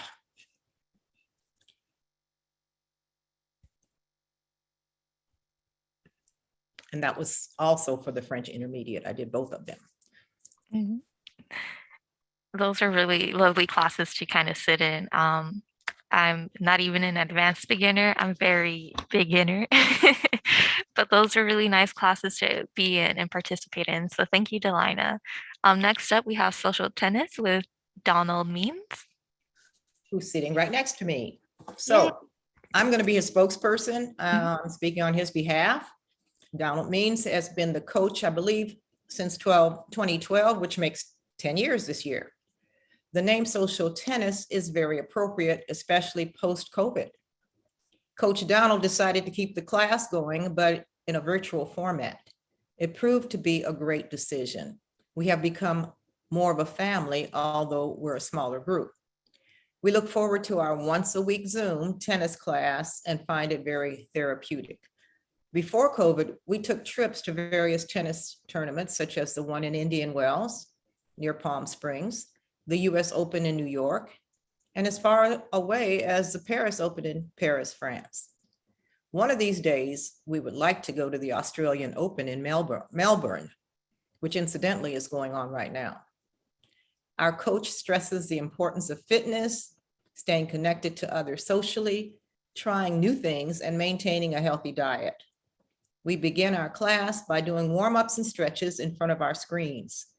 Then we use the rest of our time sharing information about ourselves, loved ones, helpful tips, fun places to go, movies to see, etc.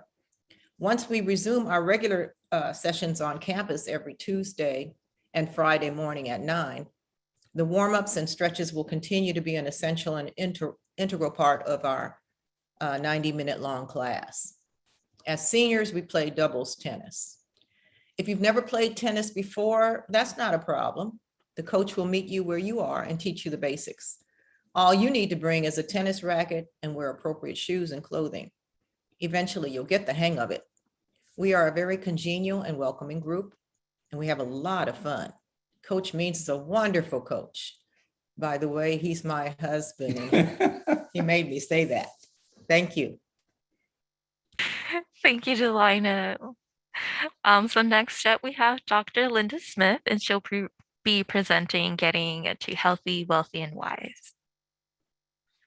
Hi, can you hear me and see me? We can. Great, great. So many great classes. I'm so impressed with Ollie. So my class, just as a real synopsis, is based on a book. A lot of it's taken from this book, and I don't know if you can see this. Here's what it takes to be healthy, wealthy, and wise. That I wrote several years ago, and I'm an instructor at a community college as well.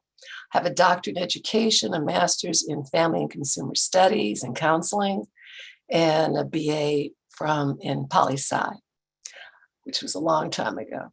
But the class is intended to kind of go over life skills, basically. What are some of the key areas? So we've got 4 meetings. The first meeting will be all about getting to know yourself, how valuable that is. And I call it, you only get one chance to make a first impression again. So we'll cover things like also looking at preparing for jobs, for part-time activities, how to identify pastimes, establish a routine, and I will give you the Myers-Briggs type indicator, which is a personality assessment. So I've got to work out how to get it to whoever signs up, and then I'll score it and get you your results. Myers-Briggs is a wonderful tool. It's given to a lot to students and in schools. It's given in business world. Attorneys use it for voir dire sometimes when they're selecting a jury. Doctors give it. Okay, that's the first session. Second session, we call customer service, but it's really all about you internally. We spend a lot of time on emotional intelligence. What is emotional intelligence? And how important it is for our operating, for our getting along with others, for relationships, that type of thing. Third one, well, in addition to that, we talk about dealing with, let me go back to the second. So I talked about emotional intelligence. We also discuss getting along with others, especially difficult people, and communication, how important communication is, and some of the aspects of communication. So those are some of the topics that will be covered in the second session. In the third session, we're dealing with health and well-being. We look at managing stress. What are some of the things we can do, which you can never get too much of that. It's good to be reminded how to get better sleep, things like that. I call it, we talk about nutrition, exercise, stress, and sleep. Those are, so I say wellness, NESS. We cover those primarily, those areas. Then the last session, one more important part of the third session is mindfulness, how important mindfulness is. And I will just go over mindfulness a little bit so that you hear a lot about it, what it is. It's really very simple, but we'll focus on that as well. Last session would be covering money management and consumer know-how.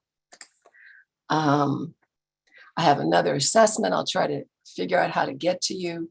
I'm sure we'll work it out somehow on the PowerPoint on your personal money motivations. And it's kind of a fun thing, but it really does reveal certain things, especially for couples. If both couples take it, you really understand your spouse and how he or she operates and how important it is to kind of understand that and kind of accept it and work with it. But we also talk about all the resource and referral information out there for consumer challenges, for obtaining information about identity theft or whatever issue that might come up. So that's kind of an overview. I look forward to sharing more details with you when the class begins next week. And thank you for the time. Thank you, Dr. Smith. That was really great. So next up, we have Kimberly Baker, and she'll be presenting Black Prep, Thriving in Elite Spaces. Thank you so much, and good morning to everyone. I have been so impressed by all of these wonderful presentations, and it sounds like there are some great opportunities. I have to thank Ms. Diop Means for inviting me to participate in this phenomenal opportunity. So I'm going to talk to you a little bit about my class. This workshop is designed for parents and caregivers and other adults working with young people of color who are navigating elite academic spaces that are foreign and uncomfortable to them. So young people who are in elite environments where maybe their community, their family, their neighborhood is not congruent with the school environment that they're in. And it's also for, I call it a postmortem for adults who themselves have come through those types of environments or who are currently in the professional arena where a lot of their colleagues have very different lived experience than they do. Essentially, I will be taking everyone through a journey of my book, Black Prep. Hopefully everyone can see it. It was recently published. And essentially through the book and different scenes in the book, we will be identifying the pillars of success, which I have identified are helpful to young people in these types of environments, and also to adults in these types of environments. Just a little bit about myself. I am a native Angelino. I was born and raised in South Los Angeles. I was between Mid-City and Watts growing up. And I attended my local public school up until I went to 7th grade, at which point I went to a very elite private school. Well, my peers had very different experiences than I did. They didn't live in the same type of neighborhood. They had very different familial structures than I did. My parents were divorced. I was being raised by my single mom in a multi-generational household. I was not privileged. I wasn't going on international vacations to different places. And so my experience was very different than my peers' experience. And I was trying to find my way and figure out, can I make it here? And ultimately, I learned that I could, and I was able to take those tools, use them in that environment, use them when I went on to undergrad at Stanford, then use them in law school and become an attorney. And I've continued to use them today as a judge. And so I have been hearing and reading about the news reports about what young people are experiencing in these elite spaces. And a lot of them emotionally are not doing well. And so as their caregivers and family and adults in their lives and educators, I wanted to equip everyone with the tools that they can provide to these young people so that they can be successful in these environments. We don't want a young person to come through this environment saying, oh, I made it by the skin of my teeth. I barely crossed the finish line. We want them to thrive, and we want them to be contributors and ambassadors in these spaces and go on and be great representations of what we can do in these spaces. And so this is a great workshop, I think, for not just young people of color, for all young people who are in challenging spaces, who may have felt like an outsider at some point in their life, and also for the adults who support them and love them. So it's going to be one day only. It's going to be February 18th, which is a Friday at noon, and it will be virtual. And I so look forward to seeing you all there. Thank you so much. That's excellent. Wow, that I'm looking forward to that one because I have that shared experience. So that is amazing. Thank you so much. I think it's Judge Kim. Yes. So thank you. We look forward to seeing you in the class.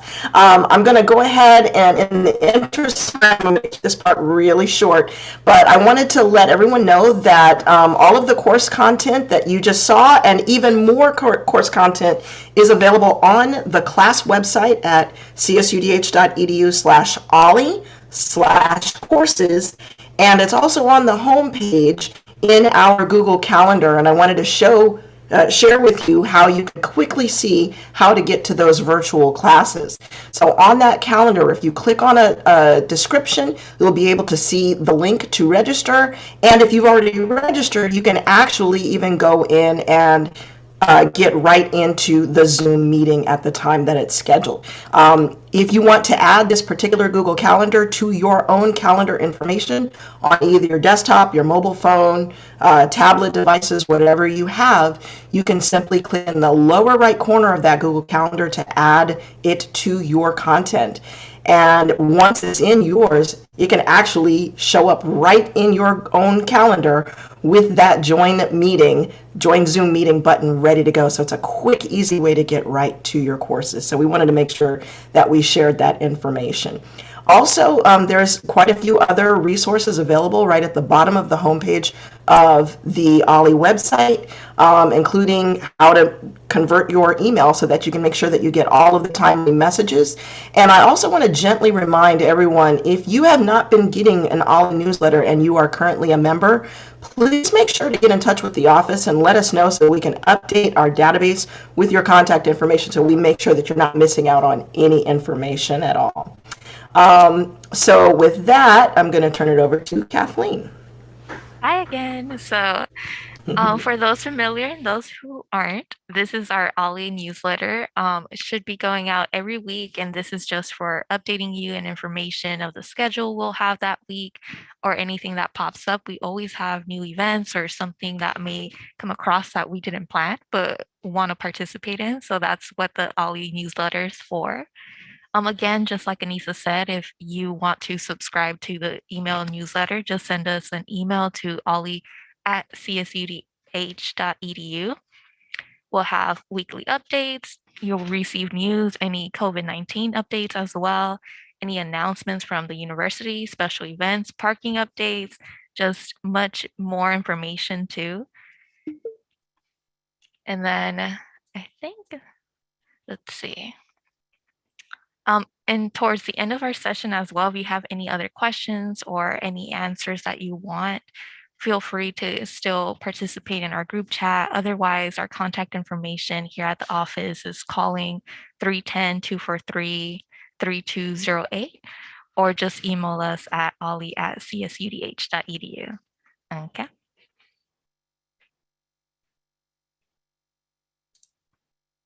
And next up, we have our volunteer committees. So OLLI is based off of our volunteers and just everyone collaborating with each other and just making sure that OLLI runs. So our first committee is the OLLI membership committee. And I'll hand it over to Denise or Angela.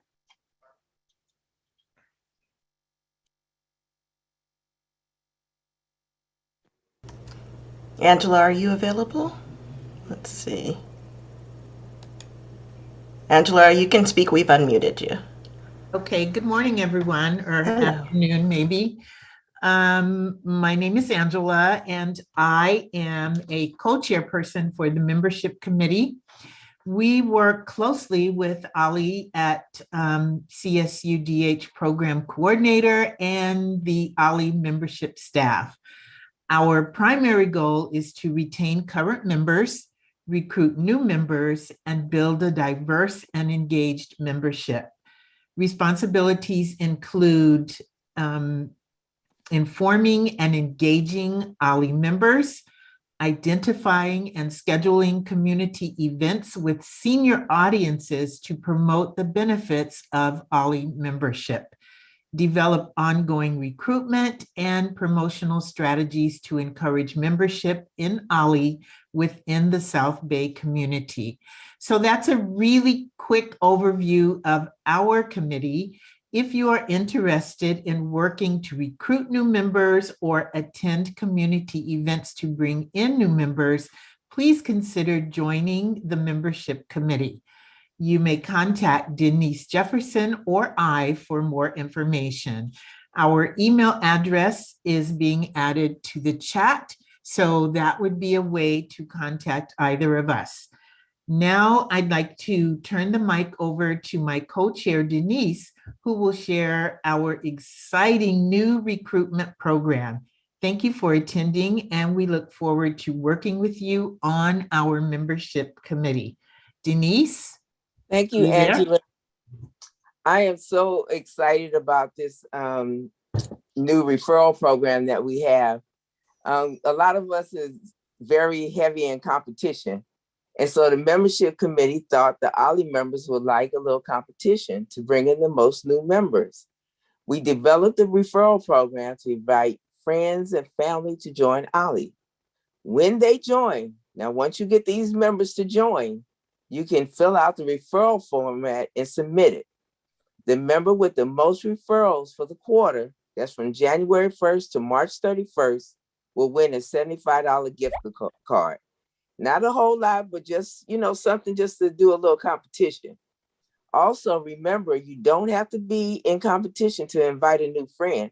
If everyone brings one new member, just every member bring one new member, we will reach our goal of 502 members or more by June 22nd. And as Angela said, we put out for more information, we put it in the chat and also our email addresses if you have any more questions. So please join us in this competition, all of you ones that like to compete. Thank you. Kathleen? Yes, thank you. I was answering questions in the group chat. So next up, we have another amazing committee of ours. And it is our planning committee. Well, I'm going to be the spokesperson this time also for the curriculum committee. And I'm delighted to be the one to present today. My name is Delina Jill Means, as I said before, and we're more or less 5 members strong. All but one joined the curriculum committee between August and October of last year. Would the other members please state your names if you're in the room? Quickly. I'm a member too. I just didn't put myself on the picture. Okay, I'm Linda Kahn. I'm the one in the middle. I'm Eula Slater. I'm the one next to her. And I believe that's the only, the other members weren't able to join today, I believe, unless you're not in the room. So we want to thank Anissa Thompson, Kathleen Solano, and Marianne Pacala, whose support, technical skills, and invaluable know-how has kept us afloat. This committee is really at the core of what Ali is about. We realize that without a substantive curriculum, we wouldn't be able to keep our members, let alone attract new ones. We know how hard the membership committee is working to bring us new members. We cannot afford to drop the ball. Our main raison d'etre a fancy French term to say our main goal, is to bring relevant, creative, up-to-date, helpful, and unique curricula to our members based on what we perceive our members' interests are and possibly will be. We look forward to working with the Advisory Council and our new OLLI Director, Fawn Supernal, as we continue to mutually support one another. You may know that OLLI had to fulfill, as Dean McNutt said earlier, we had to fill a huge personnel gap when two key OLLI leaders took advantage of career opportunities, who can blame them, around September of last year. Nevertheless, we rolled up our proverbial sleeves, brainstormed, and several volunteer hours later, via Zoom, text, endless phone calls, we put together a curriculum that we think will meet and perhaps even exceed your expectations. However, if we fall short, I'm sure we'll find someone else to blame. But seriously, constructive criticism will help us grow as well. In sum, we have put a lot of sweat equity into this, but it has been a labor of love, and we have truly been a cohesive team. However, providing quality curricula is exhausting for a small group. We cannot do it alone. If this sounds like we're calling your name, we definitely are. The contact information in a QR code, I believe, or maybe not. We don't have it. Yes, sorry. Okay, that's all right. But we'll make it available on the site. Okay. And so that's my spiel. Linda Kahn, would you like to add anything? All I would say is that if you folks out there have interests that we haven't addressed, please tell us. And if you know someone who might want to teach a class, please let us know. That's how a lot of the classes that we have this semester came about.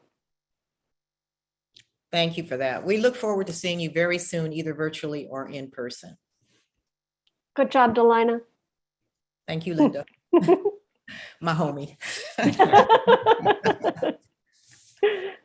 Awesome. Thank you so much. I know the curriculum committee, they do a lot of work. All of our committees do, and we just have a wonderful staff here. So I'm really thankful to be a part of the OLLI staff and just the CSUDH staff. So next up, we have the fundraising committee, and we have Shirley Smith presenting. Yes, good morning, everyone. I'm Shirley Smith. I hope you can see me. I'm really happy to be here to represent the fundraising committee. I'm actually the newest member of the committee, and I'm so excited and so eager to share what they've been doing. Our role, as you can imagine and know, is a typical one: to support the staff in identifying new sources of funding and try to capitalize on existing resources. Over the years, we've watched OLLI grow in its membership, thanks to the efforts of really good programming and the community advocacy that is so evident in this program and which really sustains the program.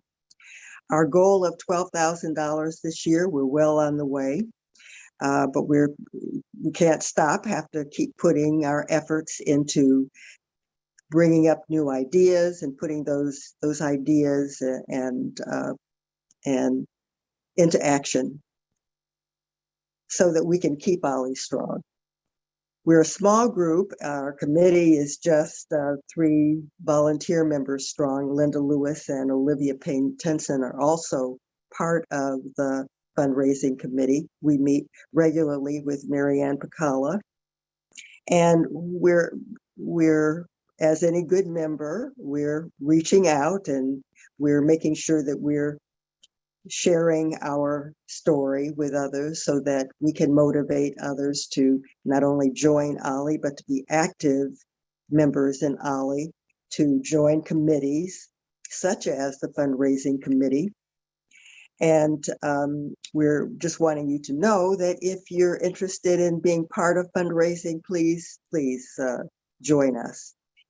In addition to fundraising, we're also involved in such things as writing out little thank you notes and making telephone calls to thank members who do join either a new member or a renewing donor. We want to make sure that people know that we're very, very grateful for what we do. We want to develop a culture of giving and a culture of gratitude for all that we do, because OLLI is so special. The diversity of programs, the kind of people they involve and get engaged in those programs, it's really unique, and it's something that we should work very hard to make stronger. We also attend the annual donor reception, which is a very nice event, and hopefully we'll be able to do that in person in the future. There are open houses, such as the one today, that give potential members a chance to really see what is going on and to give them an opportunity to join us. We, as members, are encouraged to brainstorm, put our thinking caps on, try to come up with new and innovative ways to engage members. That's really the key to any organization. You've got to keep people excited about what you do. And first, you've got to be excited yourself. So we like to think that all of those who are annual donors or ongoing donors to OLLI are donors themselves. They've seen the good, they've participated in the good, and they want to perpetuate it. And so I think I have said a lot about fundraising, and I hope that it's sufficient to answer your questions, but by all means, let me know if you do have additional questions. Thank you very much. Thank you, Shirley. We appreciate that. That's invaluable information. Actually, Kathleen, I'm going to switch something real quick. So along the lines of the fundraising, what I want to do is to let everybody know about how you can contribute to the Enrich at OLLI at CSUDH program. We desperately and graciously accept all donations, all contributions. They go to help the program, they go to help students, and it's really simple. All you have to do is go to the CSUDH website, and in the upper right corner there is a little give button, and you can click on that, and that will take you to the donate page, which looks something like this. And you can simply click on the OLLI program and make your contribution online. You can also contribute via a check, and that is an easy process. And we, like I said, we always appreciate all contributions. That's what makes the program thrive. So thank you. And before I turn it back over to Kathleen for the closeout, I wanted to say thank you on my own behalf for everyone that has participated today, for all the amazing contributions. For those OLLI members that want to hang out for a minute more at the end, well, I'll say 8 minutes more. After we close the live stream, I'll have a special flashback video for anyone that wants to watch. So on that note, I'm going to go ahead and turn it over to Kathleen. Thank you, Anissa. So also, I'd like to thank everyone who participated. Again, like OLLI is a volunteer-based program, so we really do honor and appreciate your time and expertise to be spent on our program. The members, the staff, they've all been wonderful, so thank you for that. We appreciate your time, your talents, your treasures, just everything, honestly. If you have any questions, feel free to contact me, contact the office. We're here to serve you and we're here to help you. And so we'll close out. Is there anything else that we need? I think that's it. We just appreciate everyone.